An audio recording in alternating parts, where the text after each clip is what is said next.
My daughter was 3 days out of emergency surgery for a ruptured appendix that had turned into sepsis, and my mother called not to ask how she was doing, but to remind me that my brother's graduation party deposit was due Friday.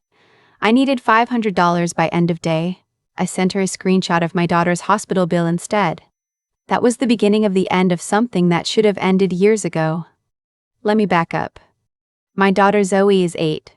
She's small for her age, obsessed with frogs and drawing comic strips about a superhero dog named Captain Biscuit, and she has my grandmother's eyes, this deep amber color that looks almost gold in the right light. She had been complaining about stomach pain for 2 days. I'd taken her to urgent care, been told it was probably constipation. Sent home with Miralax and a pamphlet. The third night she woke up screaming. Not crying. Screaming. The kind of sound you don't forget. I drove to the ER with one hand on the wheel and one reaching back to hold her hand over the center console. She kept saying, "Mommy, something is really wrong." And I kept saying, "I know, baby, I know, we're almost there." By the time we arrived, her temperature was 104.2. By the time they got her into imaging, her appendix had already perforated. She went into surgery at 2014 in the morning. I texted my mother from the waiting room. Zoe is in emergency surgery. Appendix ruptured. Sepsis. I'll update when I know more. She read it. I could see the little read notification. She didn't respond. I sat in the surgical waiting room of a children's hospital at 2 in the morning in the same jeans and sweatshirt I'd been wearing all day, my hair still in the bun I'd put it in at 7 that morning. The room was empty except for me and a father across the room who was doing the same thing I was, staring at his phone and willing it to say something useful. We never spoke. We didn't need to. We were in the same ocean. I called my father first. It rang 4 times and went to voicemail. "Hey, you've reached me. Leave a message." His casual, recorded voice felt like a slap. I left one anyway. "Dad, Zoe is in emergency surgery. She has sepsis. I'm at Children's Memorial. Please call me back." I texted my older brother next. His name is Marcus, 32, still lives in the house he grew up in, which my parents have been quietly paying for 4 years. Marcus is charming and funny and completely incapable of sustaining any form of responsibility longer than it takes to get bored. His text response came in 11 minutes. "OMG, that's scary, praying for you guys." A thumbs up emoji. That was it. I put my phone face down on the plastic seat next to me and stared at the surgery in progress light above the double doors until my eyes burned. The surgery lasted 4 hours. The doctor came out at 6:18 in the morning, still in his scrubs, his mask around his neck, looking tired in that deep professional way that doctors learn to wear. He sat down across from me, which scared me, and then he said, "She's out. She's stable." It was close, but she's a tough kid. And I put my face in my hands and I cried in a way I hadn't let myself cry the entire 4 hours because I hadn't been able to afford it yet. They let me see her at 7:30. She was so small in that bed. So pale, her dark hair fanned out on the pillow, her small wrist tagged with a hospital bracelet that was almost comically large on her. She had 2 IVs and a drain and a monitor clipped to her finger that glowed red. Her eyes fluttered open when she heard me come in. "Mommy." "Hey, Bug." I took her hand, the one without the IV. "I'm right here. Surgery's all done." "Did they take out the bad thing?" "They did. You're going to be okay." She nodded, already drifting back under. "I knew you'd stay." I sat in the vinyl chair beside her bed, and I pulled my knees up, and I held her hand, and I watched the monitor track her heartbeat. And outside that room, the world just ceased to matter. No one had called. No one had texted back. My father hadn't returned my voicemail. I updated the family group chat at 8 in the morning. Zoe is out of surgery and stable. It was serious. Ruptured appendix with sepsis. She'll be in the hospital for at least a week on IV antibiotics. She's resting now. I'll update when I can. My mother responded 4 hours later with a heart emoji and, "Thank the Lord, poor little thing." My father didn't respond at all. Marcus sent a gif of a cartoon bear holding balloons. I stared at that gif for a long time. A cartoon bear. Zoe slept most of that first day. The nurses came in and out to check her vitals, to adjust her medication, to change her IV bag with an efficiency that was somehow deeply comforting. I subsisted on bag coffee from the family lounge down the hall and a bag of pretzels from the vending machine that tasted like cardboard but gave me something to do with my hands. My coworker Jen texted me at noon to ask if I needed anything, and I almost cried again because she was the first person who asked. I said no, thank you. I should have said yes. 3 days in, Zoe was off oxygen and managing solid foods for the first time. She'd asked the nurse if Captain Biscuit could come visit, and the nurse had very seriously told her that dogs weren't allowed in the ICU step-down unit, but that she would pass along the request. Zoe had found this genuinely funny. Watching her laugh made something loosen in my chest that had been clenched since the ER. That afternoon, while she napped, my phone lit up with a call from my mother. I felt the stupid, reflexive hope. I answered. "Oh, good. You picked up." She sounded relieved, but not in the way I'd expected. "Listen, honey, I need to talk to you about Marcus's graduation party." I actually pulled the phone away from my ear and looked at it, as if I could see through it to wherever she was standing. "Mom," I said slowly, "Zoe has been in the hospital for 3 days. I know, and I'm so glad she's doing better. But honey, this is time sensitive. Marcus is graduating from his certification program, the HVAC one, and your father and I wanted to do something special for him. We found this amazing event space downtown, the kind with the rooftop and the string lights. You know how Marcus loves that aesthetic. The deposit is $500 and it has to be paid by Friday or we lose the date." I said nothing. I was listening to Zoe breathe. In and out. In and out. "I know it's not the best timing," my mother continued, "but your father's Social Security only goes so far, and you know Marcus doesn't have the money right now. We thought maybe you could just transfer it to me, and we'll pay you back once the party's done and people give him cards." "Pay you back once people give him cards." "Mom," I said. Zoe almost died. "I know that, Alexandra." She called me by my full name. She only does that when she thinks I'm being unreasonable. "Her name is Zoe," I said, "not Alexandra. Your granddaughter almost died 4 days ago and you didn't come. You didn't call. You didn't come to the hospital. And now you're calling me for $500 for a party. We didn't want to be in the way. Hospitals make your father anxious. He's not the patient. And you know how he gets. And we figured you had everything handled. You always handle everything. You always handle everything." I heard the logic of their entire worldview compressed into that one sentence. She wasn't wrong. I did always handle everything. I'd been handling everything since I was 19 years old, when I co-signed my first loan for my parents because their credit score was too low, when I started paying their phone bill at 22 because my father got laid off and they just needed a little help getting through the month. When that little help became a permanent line item in my budget that I didn't question, because questioning it felt like abandonment.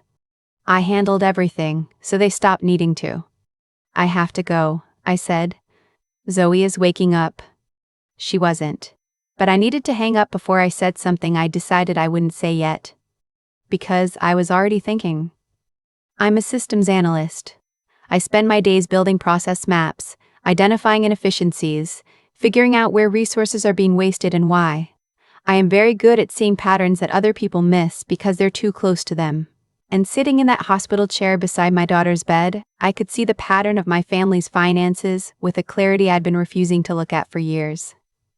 My parents' phone plan on my account since 2019. Monthly cost for their 2 lines, $84. My brother Marcus, also on my account. His line added temporarily in 2021 when he said he was getting back on his feet. He had not yet returned to his feet.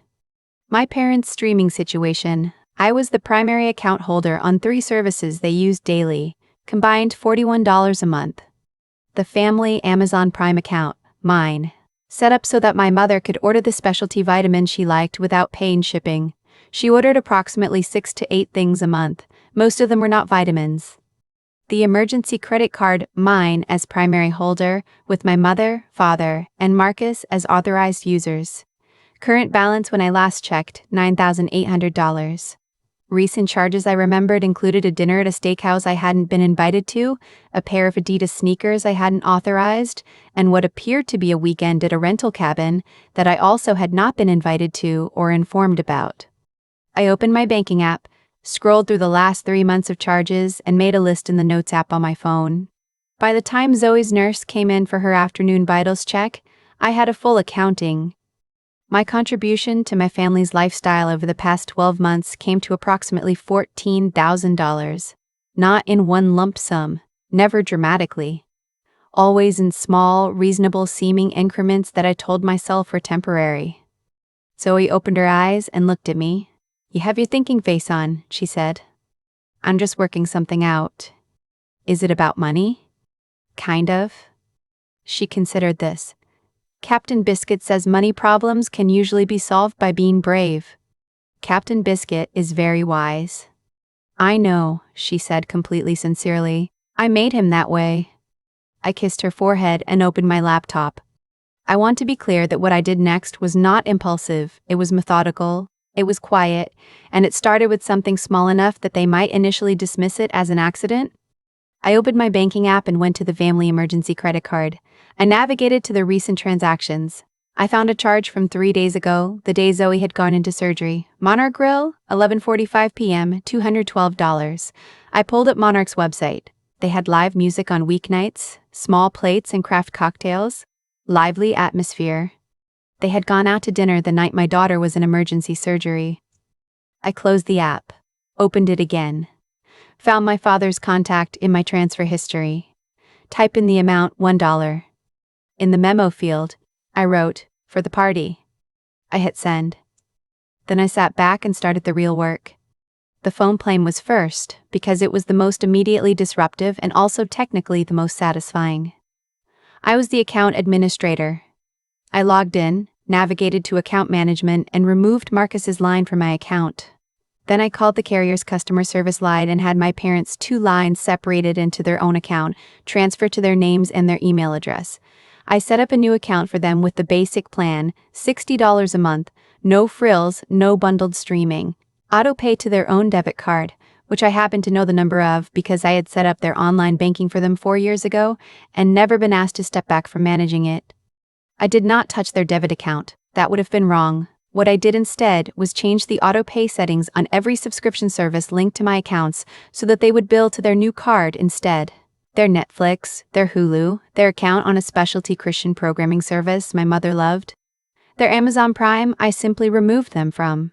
Removed their addresses, their payment method preferences, their saved lists. My mother had once told me she didn't understand how any of it worked. That was the problem. Neither did they.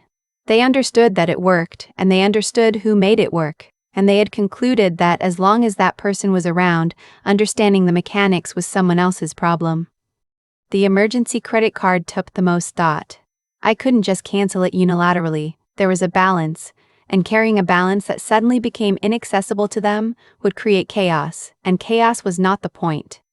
The point was accountability. So I paid the balance in full from my checking account, every $9,800. It hurt. It was the right thing to do before closing the account. Then I removed all authorized users. My mother, my father, my brother, 3 clicks each, gone. Then I closed the account. The confirmation email arrived at 4:57 p.m. I had been in the hospital for exactly 79 hours. My father texted at 8 p.m. that night. Dinner charge to card was declined. What's happening? I read the message, saved it, did not respond. My mother called at 9. I let it go to voicemail.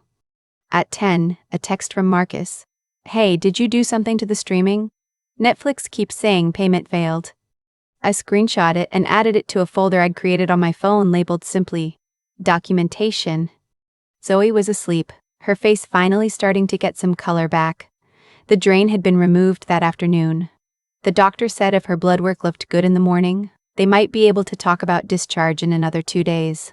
She'd been asking about Captain Biscuit's storyline, specifically whether his nemesis, a raccoon named Professor Trash, was going to get a redemption arc. I told her that was up to her. She said she was considering it, but Professor Trash needed to earn it first. My phone buzzed again. My mother, this time a text. Alexandra, call me immediately. The card isn't working and Dad's been trying to use it all evening and he's very upset. Also, Marcus says his phone is showing he owes a balance. What did you do? I sat with that message for a long time. Then I typed back, "Good evening, Mom. Zoe had a good day today. Her drain was removed and she's eating solid foods. Thank you for asking." Then I put my phone in my bag and read Zoe a chapter of her book until she fell asleep. My mother called 11 times that night, my father called twice. Marcus called once and left a voicemail that I could tell he'd recorded multiple times before landing on the one he sent, the studied casual version, that said, "Hey, it's me. Just wanted to check in on Zoe. Hope she's doing better.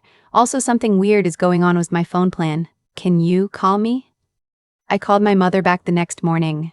Early, 6:45, before Zoe's doctors came for rounds, I stepped into the hallway, the linoleum institutional and cold under my hospital slipper socks. She picked up on the first ring. "Thank God," she said. "What is going on? Your father has been up half the night. He tried to use the card yesterday and it was declined in front of people, Alexandra. People saw." "The card is closed," I said. My voice sounded like someone who had made a decision and finished grieving it. "I paid the balance and closed it." Silence. What? You can't just close it. That's our card." "It was my account," I said. "You are authorized users. I removed that authorization." "But we need that card, your father's prescription." "His prescriptions are covered under his Medicare plan," I said. I knew this because I had set up his Medicare supplemental plan. The card was for emergencies. "This is an emergency," she said, her voice climbing. "We have no way to." "Mom." I leaned against the hallway wall. Down the corridor, a nurse was pushing a cart, the wheels squeaking softly. "Can I ask you something?" She went quiet. "On Tuesday night, when Zoe was in surgery, where were you?" A pause. "We were home. We didn't want to crowd you."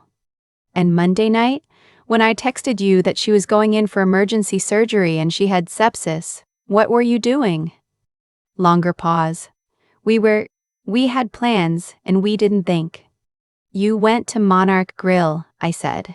"I saw the charge, $212, on the emergency credit card. The same night your granddaughter was in sepsis surgery." I heard her breath catch. "I'm not angry about the dinner," I said, and this was partially true. I was angry about it, but it wasn't the core of the thing. I'm angry because you had the money for a $200 dinner, but you're calling me asking for $500 for a party, while my child is still on IV antibiotics. I'm angry because you've been drawing from me for years and I let it happen because I thought that's what family did. And I sat in that waiting room for 4 hours alone, Mom. Alone. And not one of you called to ask if I needed anything. Not one of you offered to come sit with me. And then 3 days later, you called me for money." The sound on the other end of the phone was something between a cry and a denial. "You always seemed like you had it handled." I did have it handled. That's not the same as not needing anyone. I gave her a moment. Then I said, "The phone plan, the streaming accounts, the Amazon Prime, those are all changed over to your names now, billed to your accounts. The emergency card is closed. I'll be managing my own finances from here forward." "You can't do this," she whispered. "We'll be ruined. Your father doesn't know how any of it." "Then he'll learn," I said, not unkindly, but clearly. "He's 68, not 8. He can call the cable company. You can figure out Netflix. People do it every day." "And Marcus?" "Marcus is 32, I said. "He can get his own phone plan. He just got his HVAC certification. He can buy his own phone plan." She was crying now. The real kind, not the performative kind I was used to. And I felt it. I want to be honest about that. I felt the pull of it. The old instinct to backpedal. To say I was sorry. To say I was sorry. To say I'd figure something out. That part of me had been in training for 31 years. It didn't disappear overnight. But I looked through the window of Zoe's room. She was still asleep. She had Captain Biscuit, a stuffed dog Jen had brought by the day before, tucked under her arm. "I love you, Mom," I said. "I hope you and Dad are okay, but the Bank of Valerie is closed." I hung up. My father's response came that afternoon. not a call but a voicemail. Stiff and formal in the way his attempts at authority always were. He said that I was being irrational and that this kind of behavior was embarrassing for the family. He said that I had responsibilities as the daughter who was doing well, and that my decision to sabotage the family's finances was something he would be consulting a lawyer about. I forwarded the voicemail to my own email, added it to the documentation folder, and composed a calm, 2-sentence text back. I'm happy to discuss this further when you're ready to acknowledge that Zoe was in surgery and none of you asked how she was. My attorney's information is below if you'd like to make this formal. I didn't have an attorney, but they didn't know that. Marcus was the only one who actually showed up. Not to the hospital, that window I passed, but to my apartment, 6 days after Zoe's discharge, when I was home and she was on the couch doing homework with a pillow propped behind her back. The doorbell rang and I looked through the peephole, and there he was, holding a grocery store bouquet of flowers that still had the sales sticker on it. I opened the door. "Hey," he said. He looked younger than 32. He always had. "Can I come in?" "Zoe's resting." "I know. I wanted to see her. And I wanted to say something to you." I looked at him for a long moment. Then I stepped back. He came in, sat on the edge of the armchair like he wasn't sure he was allowed to settle in. He brought the flowers in and then seemed to realize he had nothing to do with them, so he set them on the coffee table. Zoe looked up from her homework. "Uncle Marcus," she said in the tone of a small person conducting an assessment. "Hey, Bug," he said. "You look better than I thought you would." "I was very sick," she said. "I know. I'm sorry I didn't come." She considered him. "Why didn't you?" He opened his mouth and closed it again. He looked at me. "I didn't rescue him." "I don't have a good answer," he said finally. "I think I told myself Mom and Val had it handled, but that wasn't a good enough reason to not show up." Zoe nodded, apparently deciding that was acceptable. She went back to her homework. Marcus looked at me. "I'm not here about the phone plan," he said. "Or the card. I figured out the phone thing and I talked to someone at my job about getting on their plan.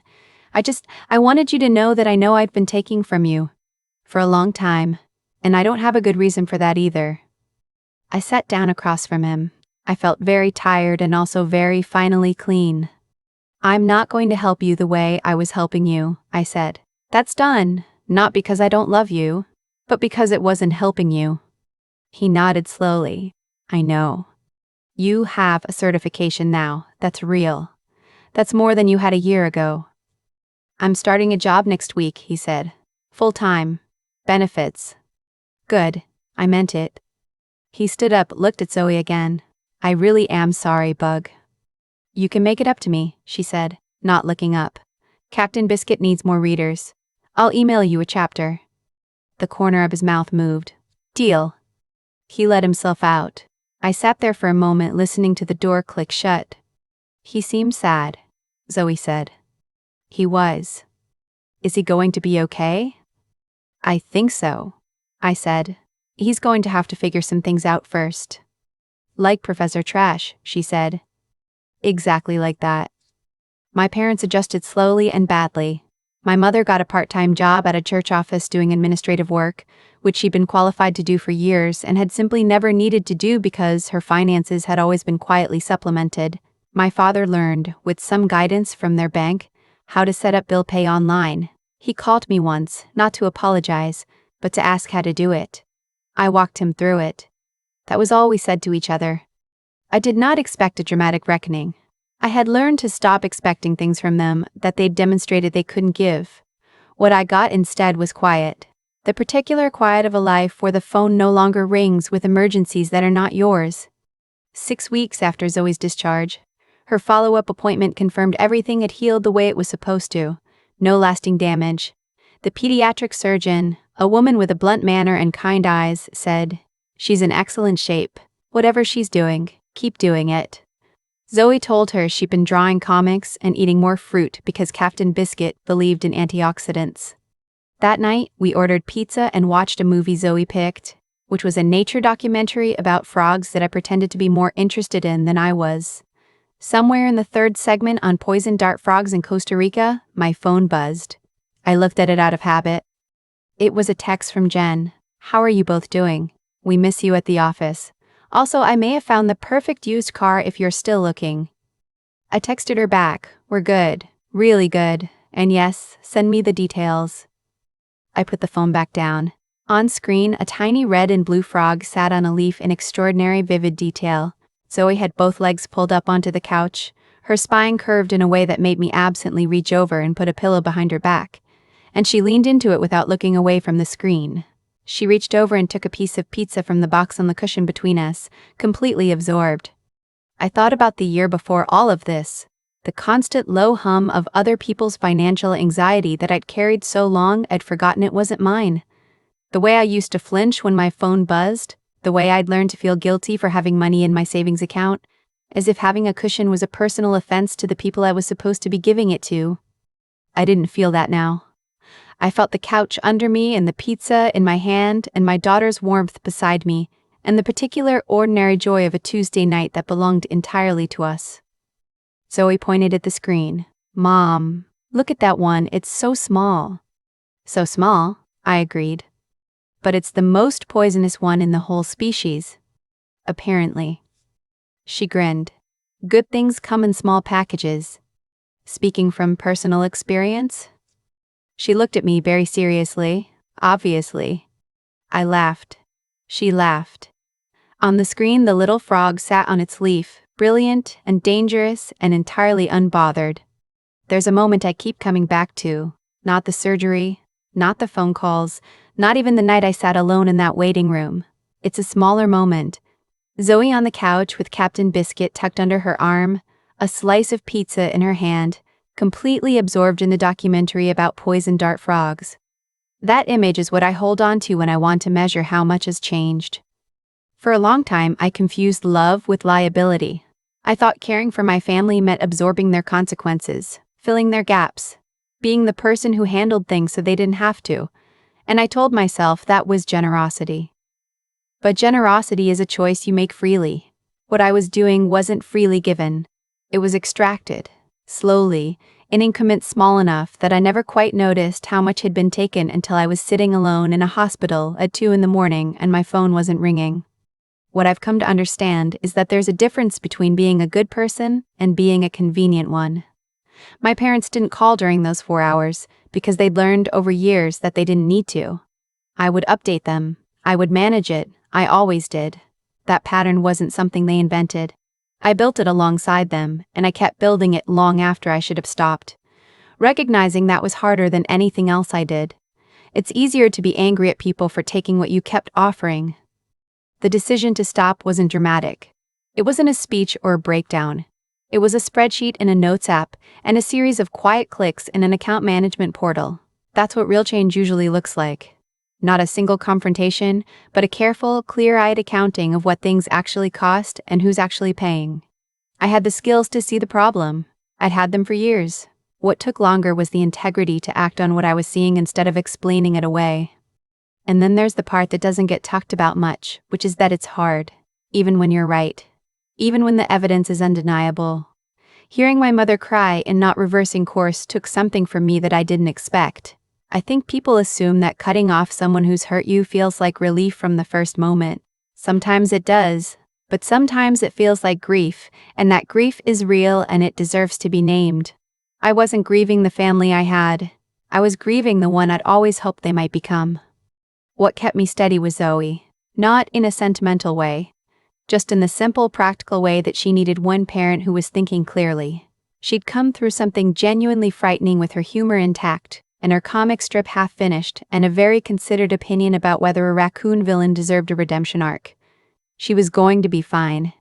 I owed her a version of me that was fine too. Marcus surprised me. Not by apologizing. Apologies are easy. But by not asking for anything when he came. He just sat in the chair like a person who understood he'd lost the right to take up space and was trying to earn a little of it back. I don't know what he'll do with that. But the fact that he could see it at all was more than I'd expected, and I've decided that's enough to work with. The frogs were poisonous, Zoe told me. The tiniest ones, most of all. I thought about that for a long time.